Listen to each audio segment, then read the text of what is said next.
ሰላም ሰላም እንደምናላችሁልኝ ውድ ተከታታዮቼ፣ እኔ እግዚአብሔር ይመስገን ሰላም ነኝ።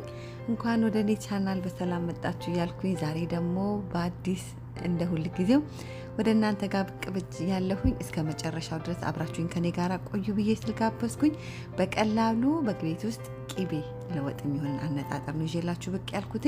እንግዲህ የባለፈው ቀደም ብሎ የሰራሁት ቂቤ ላይ ቂቤ አወጣጥ በቀላሉ በቤት ውስጥ የሚለው የቂቤ አሰራር እሱ ቂቤ ነው። ይሄ እንደዚህ ሁለት ቦታ አድርጌ አስቀምጬው ስለነበረ ነው እንደዚህ ሆነው ራሱ ቂቤው ነው ንጠን ያዘጋጀ ነው ቀደም ብሎ ያለው ቪዲዮ ላይ ማለት ነው። ከዛ እንደምታዩት ከፍሪጅ አውጥቼዋለሁኝ። አነጣጠር እንግዲህ አሁን እንዴት አድርገን ደግሞ በቀላሉ ለወጥ የሚሆነንን የቂቤ አነጣጠር ነው ይዤላችሁ ብቅ ያልኩት። ይሁት ቂቤው እንዳለ ማለት ነው ፍሪጅ ነው ቆይቶ የነበረው ስላልተመቸኝ ዝም ብዬ ቁጭ አድርጌው ነው የነበረው። እንደምታዩት ቀደም ብላችሁ ማየታችሁታል። አሁንም ደግሞ በጣም ምርጥ ነው። እሳታችንን እንለኩሳለን። ከዛ ቂቤው እንዲቀልጥ እናደርጋለን። ይሄ እንግዲህ ቂቤውን እንዴት አድርገን በቀላሉ በጣም ንጹህ ቂቤ በጣም ቆንጆ ቂቤ በቤታችን ውስጥ ለወጥ በተለይ ለወጥ የሚሆን የቂቤ አሰራር ነው ይዤላችሁ ዛሬ ብቅ ያልኩት። ቂቤያችንን በመጀመሪያ ማንጎር ነው እንግዲህ እናነጉራለን ማለት ነው። ቀደም ብዬ ለክትፎ የሚሆን እንዲሁም ለወጥና ለሁለት ለክትፎም ለወጥም የሚሆን የቂቤ አሰራር ቀደም ብዬ የሰራኋቸው ቪዲዮዎች ላይ አሉኝ።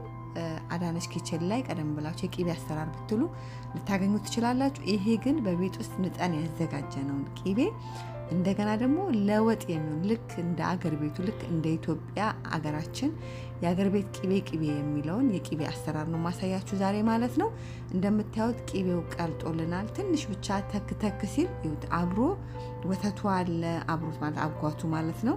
ስለዚህ ልክ ትንሽ ትክትክ ካለልን በኋላ ወዲያውኑ ቀዝቃዛ ውሃ ባናቱ ይዘን እንጨምርበታለን። እሳታችንን እናጠፋለን። ቂቤ ለማንጎር ማለት ነው። ቂቤያችንን ንጹህ ለማድረግ በደንብ አጥበን ለማንጠር ማለት ነው። ከዛ ውሃውን የፈላውን ውሃ ቀዝቃዛውን ውሃ በደንብ ከጨመርን በኋላ ፍሪጅ ለ24 ሰዓት እናስቀምጠዋለን ማለት ነው። ከ24 ሰዓት በኋላ እንደዚህ እንደምታዩት ቂቤው ረክቶ በደንብ እንደዚህ ሆኖልናል ማለት ነው። ከዛ ምንድነው የምናደርገው? ድስታችንን ቀስ ብለን በሚወጋልን ነገር ባለን ነገር አሁን በቢላዋ ሞከርኩት ወጋ አደረኩትና ከዛ በማንኪያ እንግዲህ ቂቤውን እያወጣሁት ነው ማለት ነው። ቂቤውን የተፈረፈረውን ወደ ሌላ ሳህን ላይ እናስቀምጥና እንዳይፈስና ወደ ፍሳሽ ውስጥ እንዳይገባብን ማለት ነው። ከዛ ምን እናደርጋለን? ቀዝቃዛ ውሃ የጨመርነው ልክ ቂቤውን ስናነጉር የጨመርነው ውሃ አለ አይደለም እንዳለ እሱን ውሃ እናወጣዋለን። አያችሁት እንዴት አድርጎ ቂቤያችን እንደሚያጥብልን። ከዛ እንደዚህ ውሃውን ካወጣን በኋላ መልሰን ቀዝቃዛ ውሃ እንጨምርበታለን።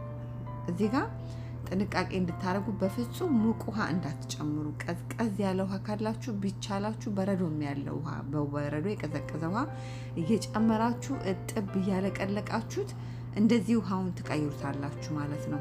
2 3 4 ጊዜ ከዛም በላይ ንጹህ ውሃ እስኪሰጣችሁ ድረስ ማለት ነው። ከውስጥ ያለው ወተት እንዲወጣለን ቂቤው ላይ ከላይ ምርግ ብሎ ከውስጥ ከስሩ ያለ ካለ እንዲጸዳለን ማለት ነው። መልሰን እየደጋገምን ቀዝቃዛ ውሃ እየጨመርን እያለቀለቅን እንደፋለን ማለት ነው። እያለቀለቅን እንደፋለን ማለት አያችሁት ንጹህ ውሃ ሆነ። 3 4 ጊዜ የሚሆን ነው ውሃ እየጨመርኩኝ እንደዚህ የቀየርኩት ውሃው ማለት ነው። እንደዚህ ንጹህ ውሃ እስኪሆንልን ድረስ እየደጋገምን እናጸዳዋለን ማለት ነው። እንግዲህ ይሄ የቂቤ አንጉረን ስናነጥር የምንሄድበት ፕሮሰስ ወይ ደግሞ ሂደቶች ናቸው ማለት ነው።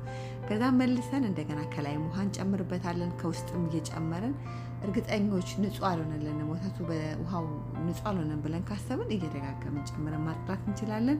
እንደምታዩት እንደዚህ ሆኗል። በጣም ንጹህ ውሃ ሆኖልናል። እንደገና ቅር ካለን እየመለስን እየጨመርን እንደምንፈልገው አድርገን ማጠብ እንችላለን። እኔ በቃ ንጹህ ውሃ ሆኗል፣ በቂውን ሆኗል። እንደምታዩት ቀዝቃዛ ውሃ ስለሆነ የጨመርነው ቂቤያችን አልቀለጠም፣ ግን በውስጡ ያለውን ወተት ነገሩን እንዳላውጥቶልናል ማለት ነው። አሁን ቂቤያችንን ለማዘጋጀት የሚያስፈልጉን ግብአቶች ቅመማ ቅመሞች አዘጋጅቻለሁኝ። ቂቤው እንደምታዩት ነው፣ ምንም ነገር አልሆነም። ከጎን ብቻ ቀለል የሆነ ከፈት አድርገን ነው ውሃችን ያፈሰስ ነው። እዚህ ጋር ነጭ አዝሙድ፣ ጥቁር አዝሙድ አለ። ይሄ እንግዲህ እነዚህ ቅመማ ቅመሞች የምንጠቀማቸው በተለይ ለወጥ ለምንፈልገው ቂቤ ነው። እነዚህ ነገሮች የምንጠቀመው ማለት ለክትፎ ከሆነ ኮሰረትና ኮረሪማ ብቻ ይበቃል። እንግዲህ እንደዛ ነው ብዙ ጊዜ ሳነጥር ማነጥረው። ከዛ ነጭ አዝሙዱና ጥቁር አዝሙዱን አንድ ላይ እንጨምርና ትንሽ ብቻ ሞቅ እናደርገዋለን። እንደ ቅመም ያሉ ነገሮችን ሞቅ ስናደርጋቸው የበለጠ ሽታቸው፣ ፍሌቨራቸው ወይ ደግሞ ጣዕማቸው በጣም እንዲወጣልን ሽታቸው፣ ጣዕማቸው በእንደዚህ መልክ አመሰን ብንጠቀም የበለጠ የተሻለ ጥሩ ነው የሚሆንልን ማለት ነው። እኔም ለዛ ነው ትንሽ አመስ ሞቅ ብቻ ነው የምናደርገው፣ በጣም ብዙ አይደለም። ከዛ እንዲሞቅ ካደረግን በኋላ ቀዝቀዝ እንዲልልን እናደርጋለን። እዚህ ጋር ኮረሪማ ነው፣ ያ ትንሽ ሸርከት ብሎ የተፈጨ ኮረሪማ ነው። ከታችም ከጎን የምታዩት ነጭ ሽንኩርት አለ፣ ዝንጅብል አለ። ነጭ ሽንኩርቱ ዝንጅብሉ እንዲሁ ጨፍለቅ ብሎ በጣም አናደቀውም ማለት ነው። ከዛ ቂቤያችን ይዘን ያነጎርነውን ቂቤ ምን እናደርጋለን ወደ ታች ይዘን እናስተካክለዋለን ማለት ነው። ይዘን ፍርስርስ አድርገን አንድ ላይ ሁሉም እንዲዋሃድ ማለት በጣም ቀዝቃዛ ስለሆነ ቀዝቃዛ ውሃ እየጨመርን ስላለቀለቅ ነው እና በደንብ ስላጠብ ነው ቂቤው አይቀልጥልንም፣ የመቅለጥ ነገር የለውም ማለት ነው። ትንሽ ብቻ ደጅ ለ10 ለ15 ደቂቃ አስቀምጠ ነው ትንሽ ብቻ ላላ እንዲልልን ከቅመማ ቅመሞቹ ጋር አብሮ እንዲዋሃድልን።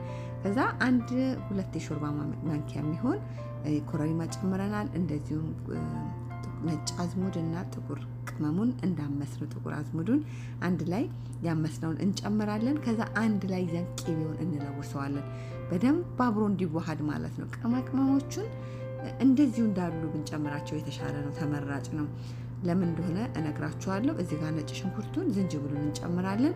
በጣም ይዘን አድቅቀን ካስቀመጥነው አድቅቀን ካደረግነው በኋላ ላይ ስናነጥረው በምናነጥርበት ጊዜ ዝቅጥ ብሎ ከታች አሩ ቅቤያችንን ያቃጥልብናል። ስለዚህ በጣም ጥንቃቄ አድርጉ። በፍጹም ቅመማችሁን እንዳትፈጩት፣ እንደዛው እንዳለ ከነነፍሱ ነው ማለት እንደዛው ከነፍትኑ አመሳችሁ ጨምሩ ማለት ነው። ከዛ ኮሰረት ጨምሬ ያለሁኝ ኮሰረትን ጨምርበትና አንድ ላይ እነዚህ ቅመሞች ከቂቤያችን ጋር ልውስ አድርገን በደንብ አዋህደን እንደዚህ በምታዩት መልክ በደንብ ማለት ነው። እንግዲህ እንደምታዩት በደንብ ላላ ብሏል፣ ቂቤው አብሮ በሙሉ ተዋህዷል። ከዛ በኋላ ምንድነው የምናደርገው? ሁሉንም ከለወስን በኋላ እንደዚህ ደም አድርገን ይህንን ቂቤ ለ5-6 ቀን ደጅ ነው የምናስቀምጠው፣ ከፍሪጅ ውጪ ማለት ነው። ምንም ነገር አናረግበትም። ከዛ በኋላ እንደምታዩት ከ5-6 ቀን በኋላ 6 ቀን ነው እኔ ደጅ ያስቀመጥኩት። በመሀልም ሳየው ብዙም አልነበረም እንትኑ ሽታው አልቀየረም ነበረና ስለዚህ ከ6 ቀን በኋላ ነው አውጥቼው በእንደዚህ መልክ ሆኖልናል ማለት ነው። ሽታው ምኑ አብሮ ከነጭ ሽንኩርቱ፣ ከዝንጅብሉ፣ ከነጭ ቅመሙ፣ ከጥቁር አዝሙዱ ጋር እንደዚህም ደግሞ ከኮረሪማው ጋር ከኮሰረቱ ጋር አብሮ ሽታው ተዋህዶ በጣም ሽታው ግንን ብሎ እንዲሁም ደግሞ ቂቤው እንደ መብሰል ብሏል ማለት ነው። እኔ ለ6 ቀን ነው ደጅ ያስቀመጥኩት። እናንተ እንዳየራችሁ ውጪ እንዳለው ማለት በአካባቢያችሁ ላይ እንዳለው ቅዝቃዜ ሙቀት መጠን 4 ቀንም 3 ቀንም እንደሚወስነው እንዳየራችሁ አድርጋችሁ ደጅ ላይ አቆዩት። ፍሪጅ እንዳትጨምሩ። ከቀመማችሁ ባለ ቆንጆ እንደ ሀገር ቤት ቂቤ እንድታገኙ ማለት ነው። እዛ ምንድነው የምናደርገው? በቃ ኦሬዲ ቅመማችን ምን ብለን ከ6 ቀን በኋላ እኔ 6 ቀን ነው ያስቀመጥኩት። በ4-5ኛው ቀን ሳይው በደንብ እንደምፈልገው ስላልመጣልኝ 6 ቀን ውጪ ነው ያቆየሁት። ከ6 ቀን በኋላ ከዛ አሁን ቂቤያችንን የመጨረሻ ወደ ማንጠር ማለት ነው። በቃ ምንም ነገር አንጉረናል። ቂቤው እንዲንተከተክና በጣም ረጅም ሰዓት እንዲያቆየን የሚያደርገን እንደዛ እንደ ወተት ያለውን ነገር ካላወጣ ነው ብዙ ጊዜ ቂቤ እሳት ላይ እንድናቆየ የሚያደርገን። ምክንያቱም እንዲንተከተክ አረፋውን እንዲከት ምናምን ብለን በምንልበት ጊዜ ብዙ የቂቤ ይዘቱን አቶ እስከሚጨርስ ድረስ ያቆየንና ቂቤያችን ሽርክት ማለቱ ቀርቶ እንዴት ነው ልጥፍ ያለ በቃ ሽርክት ያላለ እንዲሆንም ያደርግብናል ማለት ነው። ንጹህ ቂቤ በቤት ውስጥ የናጥነውና ያዘጋጀነው ቢሆን ማለት ነው። ከዛ እንደምታዩት ብዙ አረፋ የለውም፣ የተወሰነ አረፋ ነው ያለው። ቂቤው ነው በቃ ቅባቱ ነው እንዳለ። ምንም ከላይ ራሱ እንደዘቅተን ስናወጣው ወተቱ የለም። በቃ ቅባትና ቅባቱ ቂቤና ቂቤው ብቻ ነው ማለት ነው። ከዛ ለትንሽ ደቂቃ እሳታችንን በመካከለኛ መጠን ባለው እሳት አድርገን አረፋውን እንዲከትልን ለትንሽ ደቂቃ ብቻ እናንተከትከዋለን ማለት ነው። ሽታው ልነግራችሁ አልችልም። ቂቤው ልክ እንደ የሀገር ቤት ቂቤ ከገበያ ላይ ገዝተን ስናመጣ እንደምናመጣው ቂቤ ነው የሚለው ማለት ነው። ምክንያቱም ይሄ ቂቤ በጣም ለጋ ቂቤ ነው። በውጭ ሀገር በተለይ የምናዘጋጀው በቤት ውስጥ እናዘጋጅ ብለን ካለን የምንገዛው ሳይቀር በጣም ለጋ ነው። በቃ ምንም ነገር ምንም አይልም ማለት ነው። ውሃም በቃ እንደ ሸኖ ለጋ ቂቤ እንደምን ከሱም በታች በጣም ውሃ ያለ ነገር ነው። ምንም አይነት እንትን የለውም። እንደዚህ ግን ውጭ አቆይተን ስናነጥረው ግን ብንፈልግ ይሄንን ቂቤ ረጅም አቆይተን በኮረሪማና በኮሰረት ብናነጥረው ለክትፎ መሆን ይችላል። እንደዚህ ሂደቶቹ ናቸው የገቡት ቅመሞች ናቸው የበለጠ ለወጥ ለዶሮ እንዲሆነን የሚያደርግልን ማለት ነው። የሄድንበት ሂደቶች ማለት ነው። ከዛ እንደምታዩት ቂቤው ተንተክትኮልናል በአንድ ጊዜ ማለት ነው። 1-2 የሾርባ ማንኪያ ሸርከት ብሎ ታምሶ የተዘጋጀ ኮረሪማ እንጨምርበታለን። እዚህ ጋር ኮሰረት እንጨምራለን። በመጨረሻ ትኩስ የሆነ የቅመም ወይ ደግሞ የኮረሪማውንና የኮሰረቱን ሽታ በደንብ እንዲይዝልን ማለት ነው። እንደምታዩት በጣም ቆንጆ ነው። አረፋውን ከቷል። በጣም ትንሽ ደቂቃ ነው የፈጀሁት ሳነጥረው ማለት ነው። እንደምታዩት ጥቂት ደግሞ እርድ እንጨምርበታለን። እርድ ስንጨምርበት ትንሽ ከለሩ እንዲሆንልን ማለት በጣም ጥቂት እርድ ነው የምንጨምርበት። ራሱ ቂቤው ከለሩ ቆንጆ ነው፣ ግን ደግሞ እርድ ብንጨምርበትም ምንም ቆንጆ የሆነ መልክ ይሰጥልናል፣ ጥሩ ይሆንልናል። ይሁት እንደምታዩት ቂቤው ልዩ ሆኖ ተነጥሯል ማለት ነው። በምታዩት መልክ በጣም ሽታው በቃ ልነግራችሁ አልችልም። የእውነት ሰርታችሁ ሞክሩትና ኮመንት መስጫ ላይ ሀሳብ አስተያየታችሁን ጻፉልኝ። ቀደም ብዬ የሰራሁትን በቀላል የቂቤ አወጣጥ ብዬ የሰራሁት ላይ በጣም ብዙ ተመልካችን የነበረው ብዙዎቻችሁ አመስግናችሁኛል፣ ብዙዎቻችሁ ጽፋችሁልኛል። እኔም ከልቤ በጣም ነው ማመሰግናችሁ። ደግሞ ይህንን ቂቤ እባክሽን እስቲ እንዴት ነው አንጥረሽ ደግሞ አሳይን ባላችሁኝ መሰረት በጠየቃችሁ መሰረት እኔም ደግሞ ማሳየት አለብኝ በሚለው እንድታዩት በቀላል መንገድ በእንደዚህ መልክ አዘጋጅቻለሁ። ይሄ የቂቤ አሰራር ሂደት ፕሮሰሱ ለወጥ ወይም ደግሞ ለዶሮ ወጥ የሚሆን የቂቤ አነጣጠር አይነት ነው ማለት ነው። ለክትፎ ከፈለጋችሁ ቀደም ብሎ የሰራዋቸው የቂቤ አነጣጠር ሂደቶች አሉ። እነሱ ላይ ገብታችሁ ማየት ትችላላችሁ። ይህንን ቂቤ ግን መልሳችሁ ለ2 ቀን ለ3 ቀን ውጭ አድርጋችሁት በኮረሪማና በኮሰረት ብቻ አንጥራችሁት ለክትፎ መጠቀም ትችላላችሁ። በጣም ኃይለኛ አይደለም። እኔ 6 ቀን ሳቆየው እንዳልኳችሁ ለዶሮ እንዲሁም ደግሞ ለፍርፍር ለወጥ ነገር ሊሆን እንድጠቀምበት ብዬ ያዘጋጀሁት ነው ማለት ነው። እንደምታዩት ቂቤያችንን እንግዲህ እያጠለልን እንገኛለን። እንደዚህ የታውል ፔፐር ሞር ድቅቅ ያለውን ነገር እንዲቀርልን ያደርግልናል። ብዙ ጊዜ ቅመሞቻችን ቂቤ ስናነጥር አልመን ባናደቀው በጣም የተሻለ ነው የሚሆነው። ምክንያቱም አልመን ያያችሁት ከታች ራሱ ድስቱ ምንም ነገር አልያዘም። ድቅቅ ግን አድርገን በጣም እንትን ካልነው እታች ይተኛና ዝቅጥ ብሎ እርሪልና የቂቤያችንን ጣም ያበላሽብናል፣ ቂቤያችንን ያሳረርብናልና ከቻላችሁ ቅመማችሁን በጣም አታልሟቸው። በተለይ እንደ ጥቁር ቅመም እንደ ነጭ ቅመም ያሉትን በፍጹም እንዳታደቋቸው ማለት ነው። እንዲሁም ኮረሪማውንም ሸርከት አድርጋችሁ ነው እንጂ ላምባ አድርጋችሁ አትጠቀሙ ብዬ በዚህ አጋጣሚ እላችኋለሁ። ይሄው ቂቤውን አዘጋጅተን ጨርሰናል። እኔ ብዙ ጊዜ ቂቤ ሳስቀምጥ በእንደዚህ ያለ በኒኬል አይነት እቃ ላይ ነው ማስቀምጠው። ለእናንተ ለማሳየት ስል ነው በእንደዚህ በጠርሙስ ነገሮች አጠለልኩት ማለት ነው። ይሄንን አነስ ያለውን እቃ ላይ ኒኬሉ ላይ ጨምርበታለሁኝ። ያኛውን ደግሞ እንደዛው እናስቀምጥና ለ24 ሰዓት ብንፈልግ ፍሪጅ ብንፈልግ ደጃርተን እንዲረጋ እንተወዋለን ማለት ነው። በቀላል በቤት ውስጥ ምጠን ያዘጋጀነውን የቂቤ አወጣጥ አውጥተን ያዘጋጀነውን ደግሞ አነጣጠሩ ለወጥ ለዶሮ የሚሆነንን የቂቤ አሰራሪ ይሄንን ይመስላል። አሰራሬን ከወደዳችሁት ላይክ ማድረግ እንዳትረሱ። ላይክ ስታደርጉልኝ ስራዎቼ በቀላሉ ብዙዎች ጋር እንዲደርስ ይረዳኛልና ላይክ በማድረግ አበረታቱ፣ ደግፉ ብዬ እላችኋለሁ። አያችሁት? ይሄኛውን ፍሪጅን ያሳደርኩት በጠርሙስ ያለውን በኒኬል ላይ ያለውን እደጅን ያሳደርኩት ማለት ነው። በፍሪጅ ያደረው እንደዚህ እንደምታዩት ነው። እስቲ ደጅ ያደረው ላሳያችሁ። አያችሁት እንዴት ሽርክት ያለ እንደሆነ እዩት። በቃ ልዩ የሆነ የቂቤ አሰራር ነው። ሰርታችሁ ሞክሩት፣ በደንብ እዩት። እንደ ስኳር ነገር ሸርከት ያለ ነው።